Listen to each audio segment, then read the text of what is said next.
지난 2008년 미국의 휴 연구센터에서 설문조사를 했습니다. 기독교 외의 다른 종교들도 영생으로 인도할 수 있다고 생각하십니까? 조금 풀어서 질문하면 기독교 외의 다른 종교에도 구원이 있다고 생각하십니까? 라고 하는 질문에 응답자의 70%가 그렇다라고 했습니다. 개신교 국가라고 일컬어지는 미국에서 어떻게 이런 일이 있을 수가 있겠습니까? 그 이유들 중에 한 가지는 미국 낮 시간대에 가장 높은 시청률을 가지고 있는 오프라 윈프리 쇼 때문이라고 합니다. 대중들에게 상당한 영향력을 끼치는 오프라 윈프리가 이렇게 말을 했습니다. 당연히 한 길만 있을 수는 없다. 다른 종교에도 구원이 있다는 것입니다. 여러분의 생각은 어떻습니까? 여러분은 다른 종교에도 구원이 있다고 생각하십니까? 아니면 기독교에만 구원이 있다고 생각하십니까? 오직 예수님을 믿어야만 구원을 받는다고 하면 이렇게 사람들이 말들을 합니다. 그리스도인들은 편협하고 독선적이고 오만하다. 어떻게 기독교에만 구원이 있다고 할 수 있느냐? 다른 종교에도 구원이 있는 것이 아니냐? 산에 올라갈 때에 길이 여럿이 있는 것처럼 천국 가는 길도 여럿이 있는 것이 아니냐? 이런 시각을 종교적 다원주의라고 합니다. 종교적 다원주의는 관용적이고 합리적인 견해로 보이긴 하지만 이 논리는 심각한 결함을 가지고 있습니다. 기독교의 가르침과 다른 종교의 가르침은 서로 배타적이라고 부를 정도로 차이가 큽니다. 기독교의 구원관과 타 종교의 구원관을 한 가지 예를 들어서 말씀을 드려봅니다. 기독교를 제외한 다른 모든 종교들은 이렇게 말을 합니다. 천국에 가려면 무엇인가를 해야 한다. 선행을 하든지 수양을 닦든지 고행을 하든지 종교 생활을 열심히 하든지 아니면은 율법을 철저하게 지켜야 한다. 행위 구원을 말합니다. 그러나 기독교는 이렇게 말합니다. 예수님이 십자가 죽음으로 구원을 다 이루어 놓았다. 예수님을 믿기만 하라. 그리하면 죄 사함을 얻고 천국에 들어가게 될 것이다. 하나님의 은혜로 오직 믿음으로 말미암아 구원을 받는다고 가르칩니다. 기독교의 구원관과 타 종교의 구원관은 전혀 다릅니다. 구원관뿐만이 아니라 모든 종교들의 가르침에는 서로 인정할 수 없는 내용들이 많이 있습니다. 여러분, 그렇다면 한 종교를 진리라고 인정하는 순간 자동적으로 나머지 종교들은 배척하게 되는 것입니다. 모든 종교에도 구원이 있다고 하는 종교다원주의는 그 주장 자체가 모순된 것이고 우리가 결코 받아들일 수 없는 것입니다. 여기서 중요한 질문들을 하게 되는데요. 오늘은 여러분에게 세 가지 질문을 말씀을 드리고 그 질문에 대한 대답을 드리면서 하나님의 말씀을 듣는 시간을 가지려고 합니다. 첫 번째 질문, 예수만이 구세주요 천국 가는 유일한 길이라고 하는 이유가 무엇이냐? 그 이유가 무엇인지를 묻고 있는 것입니다. 이 질문에 대한 대답은 다음과 같은 네 가지 분명한 사실에 근거하여 말씀을 드릴 수가 있습니다. 오늘은 예수 그리스도의 복음의 가장 기본적인 것을 말씀을 드리게 되는데요, 여러분 중에 아직까지 구원의 확신이 없는 분들은 잘 들으시는 중에 확신하는 시간이 되시기를 바라고, 이미 예수님을 믿는 믿음이 분명하신 분은 여러분의 믿음을 더욱 견고하게 하는 복된 시간이 되시기를 축복합니다. 분명한 사실 네 가지가 있는데요, 첫 번째는 모든 사람이 죄를 범하였고 죄의 삭은 사망이다. 세상에 죄가 없는 사람은 아무도 없습니다. 세상에는 오직 두 종류의 사람들 뿐입니다. 드러난 죄인과 드러나지 않은 죄인이 있을 뿐입니다. 그리고 그 죄로 인해서 비참과 사망이 찾아왔습니다. 두 번째는 죄인은 죄인을 구원할 수 없다. 죄인은 스스로의 노력으로 자신을 구원할 수 없으며 특별한 헌신으로 다른 사람을 구원할 수도 없습니다. 죄인은 자기가 애써서 노력한다고 한들 여전히 죄인은 죄인인 것이고 스스로 구원하지 못합니다. 그리고 죄인은 아주 특별한 헌신으로 자기를 내어준다고 해서 다른 사람을 구원할 수도 없습니다. 자기 죄도 해결하지 못하면서 어떻게 다른 사람의 죄의 문제를 해결해 줄 수가 있겠습니까? 세 번째는 구원자는 지구촌 밖에서 와야 합니다.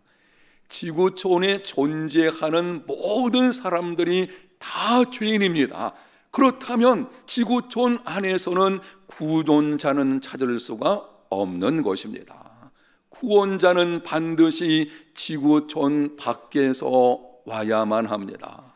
네 번째는 무죄한 자로서 우리의 죄를 대속한 자이어야 한다. 죄 문제를 해결해야만 구원을 받을 수가 있습니다. 죄인인 인간은 스스로의 노력으로 죄의 문제를 해결할 수 없으니 무죄한 누군가가 죄를 대속해야만 합니다. 이 네 가지 분명한 사실을 결론적으로 묶어서 말씀을 드리면, 지구촌 밖에 존재하는 무죄한 자로서 우리 죄를 대속하기 위해 자신을 내어준 자만이 우리의 구원자가 될 수 있습니다. 여러분, 지구촌 밖에 존재하며 무죄한 자 하나님밖에 없습니다. 우리의 죄를 대속하기 위해서 인간의 몸을 입고 이 땅에 오신 하나님, 그분만이 우리의 구세주와 주님이 되실 수가 있는 것입니다. 인류 역사에 존재했던 자들 중에 그렇다면 무죄하신 분으로 하나님이신데 우리 죄를 대속하기 위해서 이 땅에 오신 분이 있었느냐? 바로 그분이 한 분 계셨는데요, 예수 그리스도 뿐이십니다. 예수 그리스도는 근본 하나님의 아들, 성자 하나님이십니다. 우리 죄를 대속하기 위해 인간의 몸을 입고 이 땅에 오신 분이십니다. 자신을 십자가에 내어주심으로 우리의 죄와 죄의 비참을 담당하신 분이십니다. 그러므로 예수 그리스도만이 구세주이시며 천국 가는 유일한 길입니다. 예수 그리스도께서 어떤 분이신지 오늘 우리가 읽은 본문 1절에서 2절 상반절에 이렇게 기록을 합니다. 옛적의 선자들을 통하여 여러 부분과 여러 모양으로 우리 조상들에게 말씀하신 하나님이 이 모든 날 마지막에는 아들을 통하여 우리에게 말씀하셨으니, 선지자들과 아들을 비교하고 있습니다. 옛적에 예수 그리스도께서 이 땅에 오시기 전 구약 시대는 하나님이 선지자들을 통해서 여러 모양과 여러 부분으로 말씀을 주셨습니다. 그러나 이 모든 마지막에는 이 말의 뜻은 말세에 최종적으로 하는 것입니다. 말세에 최종적으로 아들을 통하여 우리에게 말씀하셨습니다. 예수 그리스도는 말세에 최종적 계시를 주신 하나님의 아들이십니다. 하나님은 선지자들을 통해서 말씀을 하셨고 아들이신 예수 그리스도를 통해서도 말씀했습니다. 그러나 예수 그리스도는 선지자들과 비교할 수 없을 만큼 탁월하신 분이십니다. 본문 2절 하반절에서 3절까지 예수 그리스도가 누군지를 구체적으로 기록을 합니다. 이 아들을 만유의 상속자로 세우시고 또 그로 말미암아 모든 세계를 지으셨느니라. 이는 하나님의 영광의 광채시요 그 본체의 형상이시라. 그의 능력으로 말씀으로 만물을 붙드시며 죄를 정결하게 하는 일을 하시고 높은 곳에 계신 지극히 크신 이의 우편에 앉으셨느니라. 예수께서 어떤 분이신지를 7가지로 설명을 하고 있습니다. 만유의 상속자이시다. 하늘과 땅의 모든 것을 소유하신 분이십니다. 모든 세계를 지으셨느니라. 우주를 창조하신 분이십니다. 하나님의 영광의 광채이시며 그 본체의 형상이십니다. 능력으로 지금도 말씀 가지고 만물을 붙드시며 그리고 우리 죄를 정결케 하는 일을 하셨고 높은 곳 하나님 우편에 앉아 계신 분이십니다. 이 여러 가지 말씀들을 함께 묶어서 정리해 드리면 예수 그리스도는 하나님의 아들 성자 하나님으로 우리 죄를 대속하신 분이시다 라고 하는 것입니다. 그래서 예수 그리스도만이 우리의 구세주이시며 주님이십니다. 여기서 두 번째 질문을 하게 되는데요, 예수님이 우리 죄를 대속하기 위해 인간의 몸을 입고 이 땅에 오신 하나님의 아들 성자 하나님이신 증거가 무엇이냐라고 하는 것입니다. 예수님 그분은 성자 하나님, 하나님의 아들이시다. 그리고 인간의 몸을 입고 이 땅에 오신 우리의 대속자이다. 아니 그렇다면 그분이 하나님이시라는 증거가 무엇이냐? 이렇게 물을 수가 있을 것입니다. 그 증거는 예수님께서 행하신 이적과 기사들이 증거합니다. 신약성경 복음서에는 예수님께서 행하신 많은 이적과 기사들이 기록이 되어져 있습니다. 가나 혼인잔치에서 물을 포도주로 변화시키신 사건, 소경을 눈뜨게 하신 사건, 베데스다 연못가에서 38년 된 병자를 고치신 사건, 보리떡 5개와 물고기 2마리로 5,000명 이상을 먹이고도 12광줄이 남긴 사건, 풍랑을 잔잔케 하신 사건, 죽은 나사로를 살리신 사건, 예수님이 그렇게 많은 이적들과 기사들을 행하신 이유가 무엇입니까? 이 땅에 오셔서 많은 이적들을 행하셔서요, 그렇게 한 이유가 무엇인지를 요한복음 20장 30절과 31절에 이렇게 기록을 합니다. 영상에 있는 말씀 우리 한번 같이 읽어보겠습니다. 예수께서 제자들 앞에서 이 책에 기록되지 아니한 다른 표적도 많이 행하셨으나 오직 이것을 기록함은 너희로 예수께서 하나님의 아들 그리스도이심을 믿게 하려 하며 또 너희로 믿고 그 이름을 힘입어 생명을 얻게 하려 함이니라. 아멘. 예수께서 하나님의 아들이심을 믿게 하려고 이적과 기사 자체가 목적이 아닙니다. 예수님이 그렇게 인간으로서 불가능한 이적의 사건을 수많이 행하신 이유는 자신이 누구인지를 보여주시는 것입니다. 자신이 하나님의 아들 성자 하나님이심을 보여주므로 자기를 믿어서 영생을 얻게 하시려는 것입니다. 예수님이 행하신 이적과 기사들이 그분이 하나님의 아들이요 성자 하나님이심을 증거합니다. 복음서를 보게 되면 예수님께서 죽은 자를 살리신 사건이 3개가 기록이 되어져 있습니다. 나인성 과부의 아들을 살리신 사건, 그리고 회당장 야이로의 12살 먹은 죽은 아이를 살리신 사건, 3번째는 죽은 나사로를 살리신 사건입니다. 이 3가지 사건을 보게 되면 공통점들이 있는데요, 모두 죽은 자를 향해서 명령을 하셨습니다.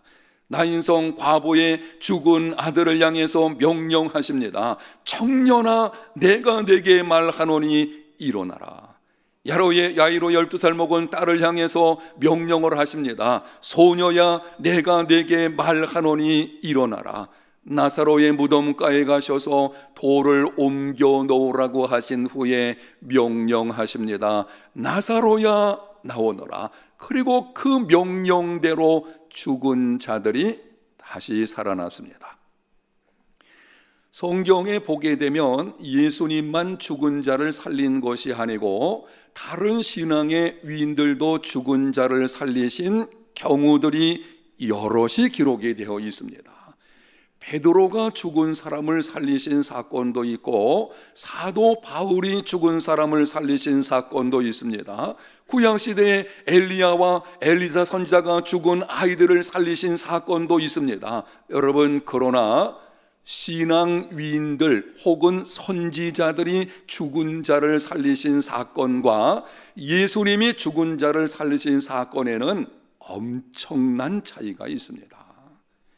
선지자들이나 신앙의 위인들이 죽은 자를 살린 것은 그 죽은 자를 앞에 놓고 하나님 앞에 간절히 기도하는 중에 하나님, 이 아이를 살려주시옵소서, 간절히 기도하는 중에 하나님의 응답으로 죽은 자가 살아난 것입니다. 그러나 예수님은 죽은 자를 향해서 명령하셨습니다. 예수님은 기도한 것이 아니고 죽은 자를 향해서 명령하시기를 일어나라. 그 명령에 순종해서 죽은 자가 살아나는 역사가 일어나게 된 것입니다. 이유가 무엇입니까? 예수 그리스도, 그분은 성자 하나님, 하나님의 아들이시기 때문입니다. 인생의 생사를 주관하시는 분, 그분은 하나님뿐이시죠. 여러분, 어느 누가 죽은 자를 향해서 명령할 수가 있겠습니까?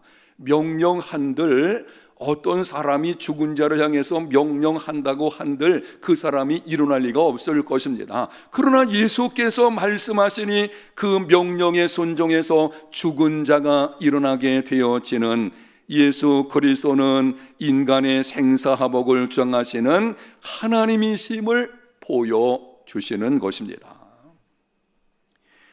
흥미로운 일 중에 한 가지는 예수님은 언제나 죽은 자를 지칭하여 명령을 하셨습니다. 청년아, 소녀야, 나사로야, 아주 구체적으로 그 죽은 자를 지칭하면서 예수님이 명령하신 것을 보게 됩니다. 지나가는 말 같긴 하지만 그렇지 않은 분명한 사실을 여러분에게 말씀을 드리고 있는 것입니다. 여러분의 이해를 돕기 위해서 한번 질문하겠습니다. 만약 예수님이 나사로 무덤가에 가셔서 명령하시기를 죽은 자여 나오라 그랬으면 어떤 일이 벌어졌을까요?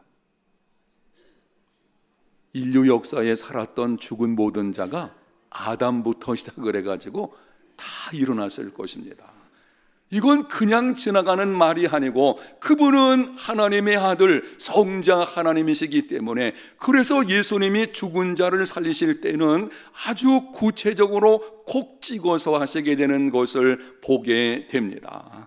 사랑하는 여러분, 예수 그리스도는 우리 죄를 대속하기 위해 인간의 몸을 입고 이 땅에 오신 하나님의 아들 성자 하나님이십니다. 그러므로 예수 그리스도만이 구세주이시며 주님이십니다. 천하 인간의 구원을 얻을 만한 다른 이름이 우리에게 주어진 적이 없습니다. 오직 예수 그리스도 그분만이 우리의 구세주라는 것을 기억하시고 주 예수를 믿으시기를 바랍니다.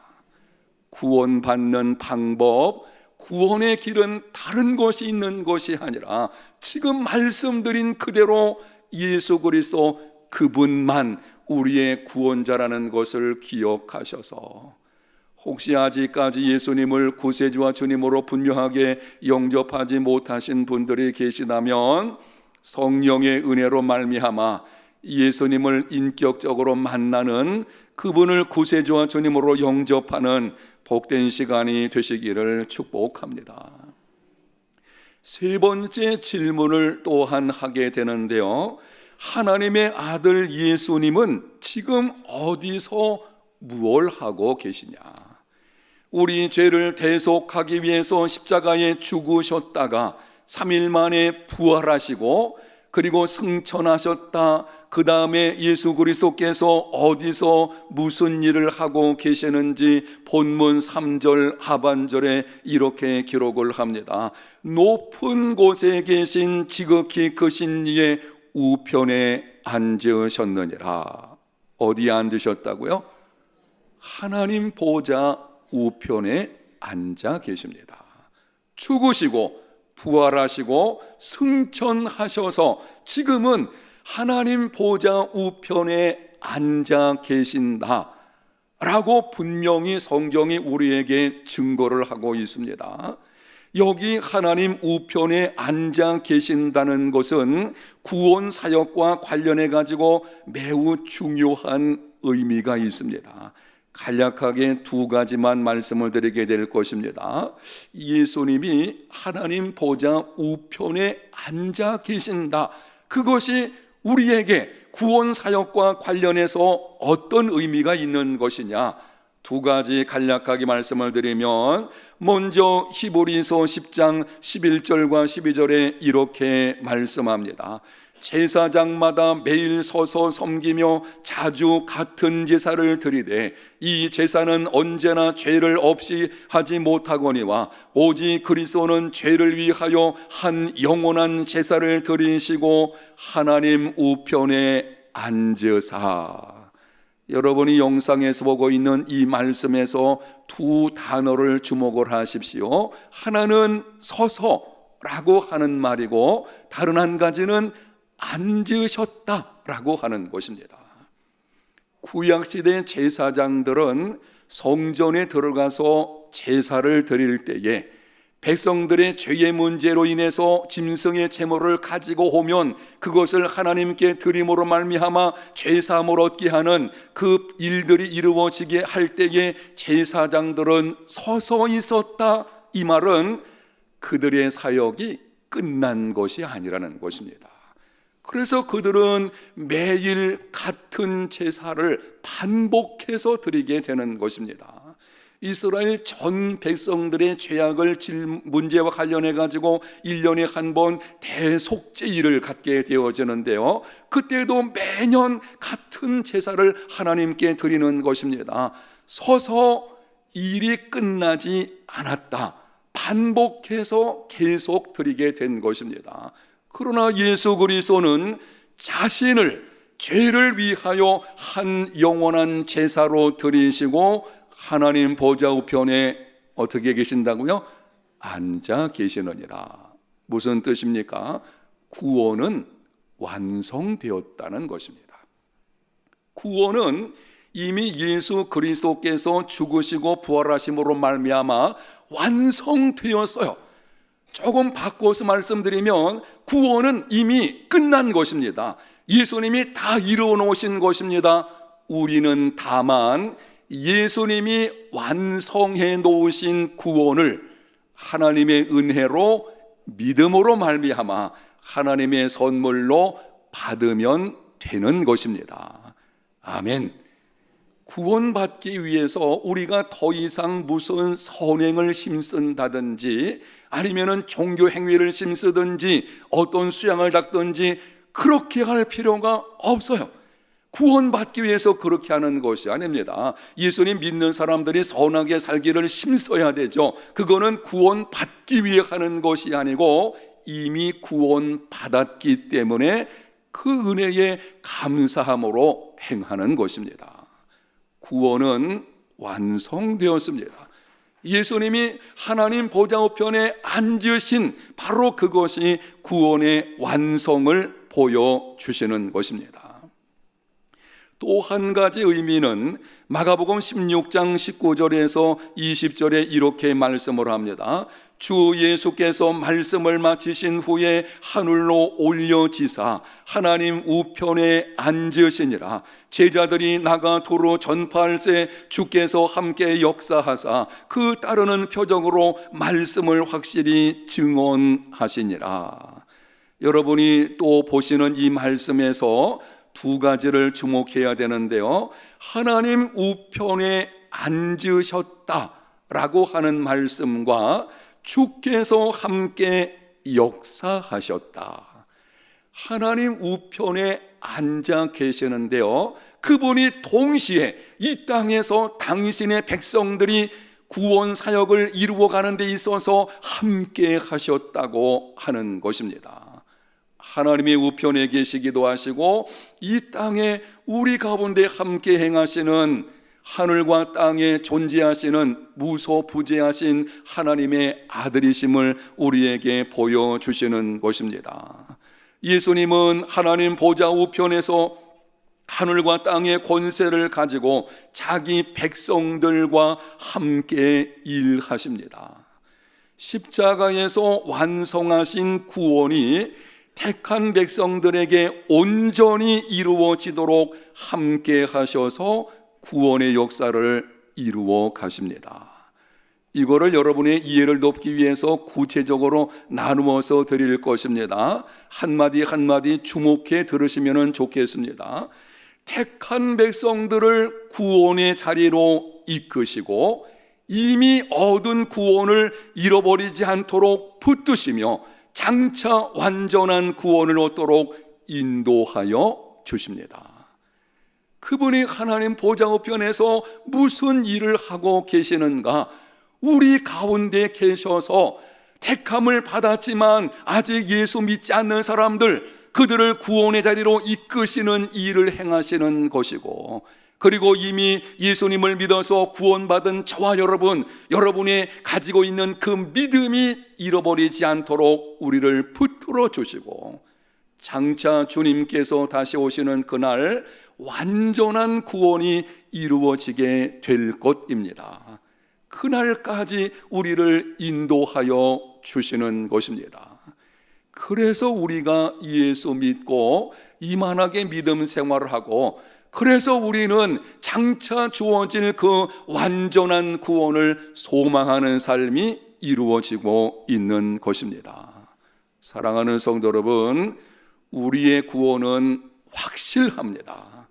어느 누구도 어떤 환경도 우리가 가지고 있는 구원을 빼앗아갈 수 없습니다.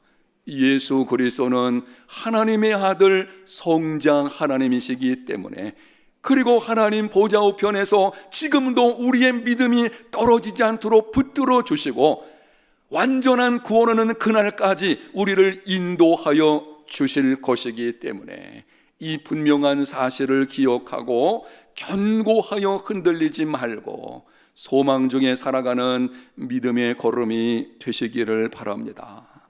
기막힌 환난과 역경이 온다고 할지라도 여러분의 믿음 견고하게 붙드십시오. 우리의 구원은 확실합니다. 예수 그리스도 그분은 하나님의 아들 성자 하나님이시기 때문입니다. 여러분 그 믿음을 붙들고 모든 것을 이겨내는 이러한 하나님의 사람들 다 되시기를 예수님 이름으로 축복합니다. 하나님 아버지, 우리를 선택해 주시고 믿음으로 말미암아 구원받게 하시며 이만하게 믿음의 삶을 살고 장차 주어질 그 완전한 구원을 소망하는 생활이 되게 해주시니 감사합니다. 하나님의 아들이시며 성자 하나님이신 주님, 우리가 이 믿음을 견고하게 붙들고 흔들리지 않으며 믿음으로 승리하는 삶이 되게 하여 주시옵소서. 성령께서 이렇게 도와주시기를 원하오며 예수님 이름으로 기도합니다. 아멘.